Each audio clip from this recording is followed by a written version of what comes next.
నమస్తే అండి రాహుల్ గారు. నమస్తే అండి. రాహుల్ గారు, ఇప్పుడు సంక్రాంతికి వచ్చే ఈ సినిమాల హడావిడి చూస్తుంటుంటే ఎప్పుడు సంక్రాంతి వస్తుందో అనిపిస్తుంది. అవును. చాలా సంవత్సరాల తర్వాత మనం ఆ జోష్ చూస్తున్నామేమో. అవును. ఎందుకంటే వెంకటేష్ గారి సినిమా చూస్తున్నామా, డాకు మహారాజా ఒకటి చాలా బాగుంది. ఈసారి ఏంటో చాలా బాగుండేలాగా అనిపిస్తున్నాయి సినిమాల హడావిడి. అవును. కానీ ఈ టైంలోనే ఈ సంక్రాంతికి వస్తున్నాం ట్రైలర్ లాంచ్లో దిల్ రాజు గారు ఏదైతే వ్యాఖ్యలు చేశారో అవి కాస్త ప్రశ్నార్థకంగాను ఆలోచించే విధంగాను, ఏంటి దిల్ రాజు గారు ఇలా కూడా మాట్లాడతారా?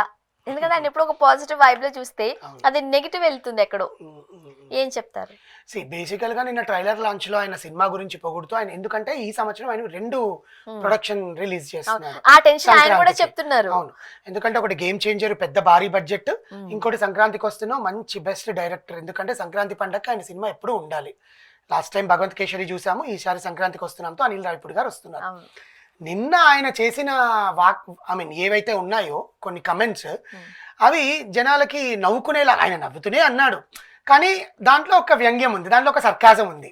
ఏమన్నాడు, ఆంధ్రోళ్ళకి సినిమా అంటే పెద్ద పండగ, వాళ్ళకి ఒక మంచి పాజిటివ్ వైబ్ ఇస్తారు, సినిమా వైబ్ ఉంటుంది. మనకు తెలంగాణ వాళ్ళకి మటన్ తెల్లకల్లు వైబ్ ఇస్తాం మనం పండగ అంటే, సినిమా వైబ్ ఉండదు అన్నట్టుగా నవ్వుతూ అన్నాడు అనమాట. ఇక్కడ ఆయన ఉద్దేశం ఏంటి అంటే, 2 సినిమాలు రిలీజ్ అవుతున్నాయి.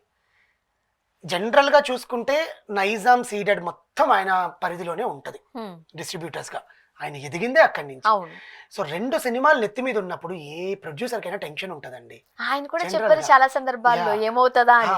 సో జనాలు ఎక్కడ ఆదరించరేమో, జనాలు ఎక్కడ వేరే దృష్టి పెడతారేమో, నా సినిమా ఆయన ప్రొడ్యూసర్, ఆయన ఆ రకంగా తీసుకోవచ్చు first point. Second point, Telangana వాళ్ళు సినిమాని ఆదరించారంటే తెలంగాణ వాళ్ళు కూడా తెలుగు వాళ్ళేగా సినిమా చూస్తారుగా, మనం మాట్లాడే తెలుగేగా. అలాంటిది వేరే వేరే రాష్ట్రాల నుంచి వచ్చి, వేరే వేరే కంట్రీస్ నుంచి వచ్చి మన తెలుగు సినిమాని కూడా ఆదరిస్తున్నారు, మన తెలుగు సినిమాని చూస్తున్నారు. కానీ కొంచెం ఆయనకి ఎక్కడో వెలితి కనిపించిందేమో మనసులో. యాక్చువల్గా తెలుగు సినిమా ఈరోజు ప్రపంచవ్యాప్తంగా ఖ్యాతి సంపాదించింది అని చెప్పొచ్చు. అవును, ఇప్పుడు కొమరం భీమ్ అనే ఆయన ఎక్కడి నుంచి వచ్చాడండి, తెలంగాణ వాళ్ళే కదా. ఆ పేరుతోనే కదా RRR అక్కడి దాకా వెళ్ళి ఆస్కార్ అవార్డు తీసుకొని వచ్చింది కదా. సో ఆయన మాటలు కొంతమందికి చిన్నబుచ్చుకునేలాగా ఉన్నాయి కానీ, బట్ ఆయన కరెక్ట్గా చెప్పింది ఏంటంటే, సినిమాని అందరూ ఆదరిస్తారండి, తెలుగోళ్ళు సినిమాని, తెలుగు వాళ్ళే కాక ఇతర రాష్ట్ర వాళ్ళు కూడా మన తెలుగు సినిమాని డబ్బింగ్లు చేసుకొని తెలుగులో చేస్తున్నారు. ఇప్పుడు ఈ సంక్రాంతికి వస్తున్నాం అనేది నా గుండెల్లో కొంచెం టెన్షన్ పడేది. ఎందుకంటే పండగ వాతావరణం. ఆంధ్రాలో ఏంటంటే సినిమా వైబు ఉంటుంది, కోడిపందాల వైబు ఉంటుంది, పండగ వైబు ఉంటుంది. ఇక్కడ మనకు పండగ అంటే తెల్లకల్లు మటను ఇలాంటి వైబుని ఇస్తారు. అంటే ఒక్కొక్క ప్రాంతంలో ఒక్కొక్క సాంప్రదాయాలు సంస్కృతులు ఉంటాయి. జనరల్ గా ఆంధ్రాలో ఉదయాన్నే తెల్లవారుజామునే లేవడం, ఈ తలస్నానాలు, భోగిపళ్ళు, ముగ్గులు, ఇదంతా అయిపోయిన తర్వాత సాయంత్రం ఇంటిల్ల పాది సినిమాకి వెళితేనే అక్కడికి ఆ రోజు పండగ కంప్లీట్ అయినట్టు. అది ఆంధ్రాలో నిజమే. అదే ఇప్పుడు అంటే ఈ సందర్భంలో నాకు తెలిసింది చెప్పచ్చో లేదో తెలియదు కానీ, సాధారణంగా ఆంధ్ర వైపు అల్లుళ్ళు తాగడము అవన్నీ ఉండవు. నిజంగా నువ్వు మందు తాగుతాడు ఆ అబ్బాయి అంటే చాలా సందర్భాల్లో పిల్లనివ్వరు. నిజం, ఆ అబ్బాయి తాగుతాడంట ఎందుకులే అంటే తెలంగాణ సంస్కృతిలో సాంప్రదాయంలో. ఇక్కడ తెలంగాణలో అల్లుడు మామ అందరూ కూర్చుని సిట్టింగ్ వేస్తారు. వాళ్ళకి కరెక్ట్ కంటే వాళ్ళకి చుక్క ముక్క లేదే ముద్ద దిగదు, వాళ్ళకి ఏమి ఉండదు, 2 ఉండాలి. ఇది ఈ సాంప్రదాయం. ఆయన ఆ ఉద్దేశంతోనే అన్నాడండి. తప్పు పట్టడానికి కూడా లేదు, ఇక్కడ తప్పు పట్టేది ఏం లేదు. కొంచెం ఏంటంటే సర్కాజంతో మాట్లాడాడు, నవ్వుతూ మాట్లాడేసరికి. తెలంగాణలో కూడా సినిమా ప్రేక్షకులు ఉంటారుగా, తెలంగాణలో కూడా సినిమా పిచ్చోళ్ళు ఉంటారుగా. మందు మటన్ కన్నా కూడా సినిమా పిచ్చోళ్ళు చాలా మంది ఉంటారు తెలంగాణ ప్రాంతానికి చెందిన వాళ్ళు. ఇప్పుడు నిజామాబాద్ చూసుకున్నా, వరంగల్ చూసుకున్నా, సిద్దిపేట చూసుకున్నా, కరీంనగర్ చూసుకున్నా, మహబూబ్ నగర్ చూసుకున్నా సినిమా వాళ్ళు చాలా మంది ఎక్కువ ఉంటారు, ఫ్యాన్స్ ఎక్కువ ఉంటారు. వెంకటేష్ గారికి చాలా ఫ్యాన్స్ ఉన్నారు తెలంగాణలో. ఎందుకంటే ఆయన ఒక ఫ్యామిలీ హీరో, ఆయన సినిమా ఖచ్చితంగా వెళ్తారు. అట్లా అనుకుంటే తెలంగాణలో సినిమా థియేటర్లు కొత్త సినిమా రిలీజ్ అయితే ఏమైనా ఖాళీగా ఉంటున్నాయండి? పోరా, సాటర్డే సండే వస్తే పోతారు. అంతే 10 ఎల్లుండే గేమ్ చేంజర్ 10వ తారీఖు. అసలు పిచ్చిగా ఉంటుంది తెలంగాణలో. ఎందుకంటే రామ్ చరణ్ గారిది RRR తర్వాత మళ్ళీ వస్తున్న సినిమా, దిల్ రాజు గారిది ఫస్ట్ ప్రొడక్షన్, పెద్ద భారీ బడ్జెట్ తోటి, చాలా భారీ బడ్జెట్. వెంకటేష్ గారితో చాలా సినిమాలు తీశాడు కానీ ఫస్ట్ ప్రొడక్షన్ అనమాట. ఇప్పుడు వెంకటేష్ గారితో మళ్ళీ సంక్రాంతికి వస్తున్నామని చెప్పి ఇది ఒక ఫ్యామిలీ డ్రామా. ఆయన టెన్షన్తో ఆయన అలా మాట్లాడి ఉండొచ్చు.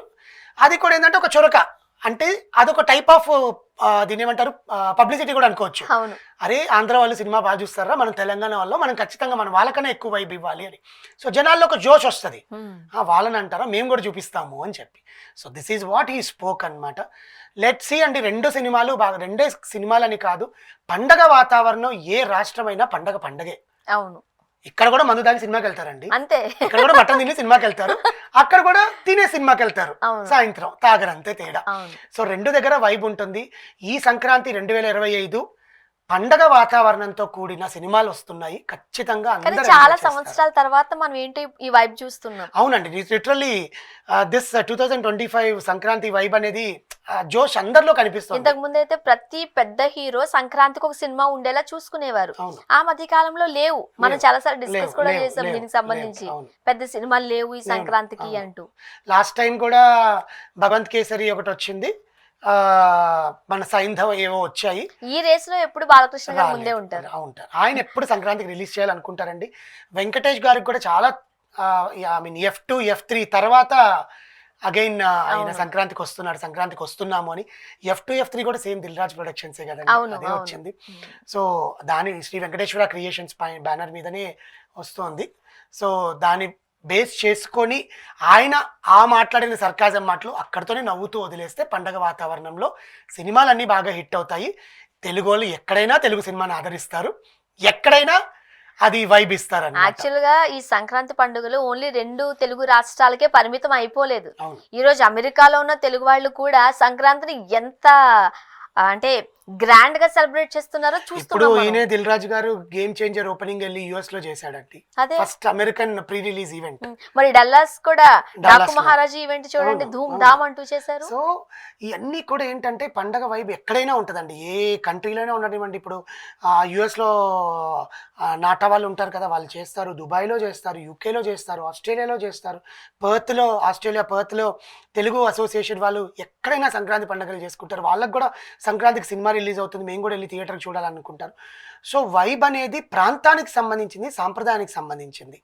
ఈ సాంప్రదాయాన్ని ఆయన గౌరవిస్తూనే ఆ మాట అన్నాడనే అనుకుందాము. సాంప్రదాయాన్ని ఎక్కడ ఆయన కించపరచలేదు, అలాగని ఆంధ్రోళ్ళని ఆయన సపోర్ట్ చేస్తూ తెలంగాణ వాళ్ళని తక్కువ చేసి మాట్లాడలేదు. బికాజ్ ఆయన తెలంగాణ వాడండి, ఆయన పుట్టింది నిజామాబాద్, ఆయన అక్కడ పెరిగింది, ఆయన అక్కడ ఉన్నతను, ఆయన ఎందుకు తెలంగాణ వాళ్ళు తక్కువ చేసి మాట్లాడతాడు.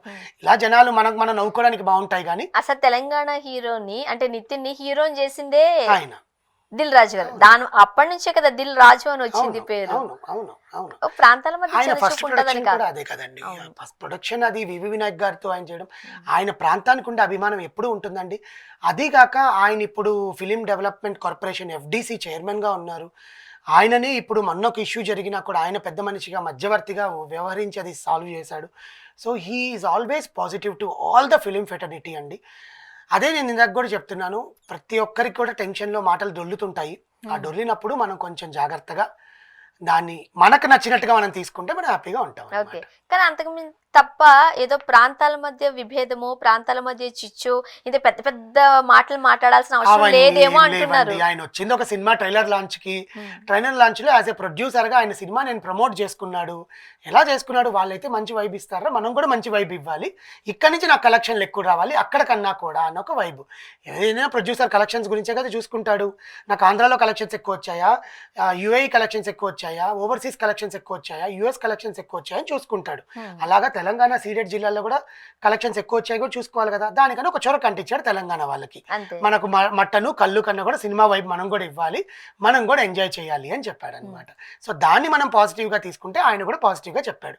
అది మనం నెగిటివ్గా తీసుకుంటే 2 రాష్ట్రాలకి మధ్య చిచ్చు పెట్టిన దిల్ రాజు అని మనం మాట్లాడుకుంటాం, అంతకు మించి ఏమి ఉండదు. కానీ నిజం చెప్పాలంటే అవే జరుగుతున్నాయి కూడా ప్రస్తుతానికి. అది మన మైండ్ లో బట్టి ఉంటదండి. మన సినిమాలా చూస్తే ఎట్లయినా ఉంటది.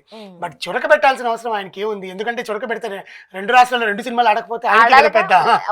ఇప్పుడు ఆంధ్ర వాళ్ళే సినిమాకి వెళ్ళి తెలంగాణ వాళ్ళు వెళ్ళకపోతే మమ్మల్ని అంత మాట అన్నారు అని. అంతే కదా, ఆయన అంత తెలివి లేకుండా ఏముండదండి. He is very smart. అందుకనే ఆయన ఇంతకాలం నెట్టుకొచ్చాడు సినిమా ఇండస్ట్రీలో, ఇన్ని మంచి మంచి సినిమాలు తీశాడు.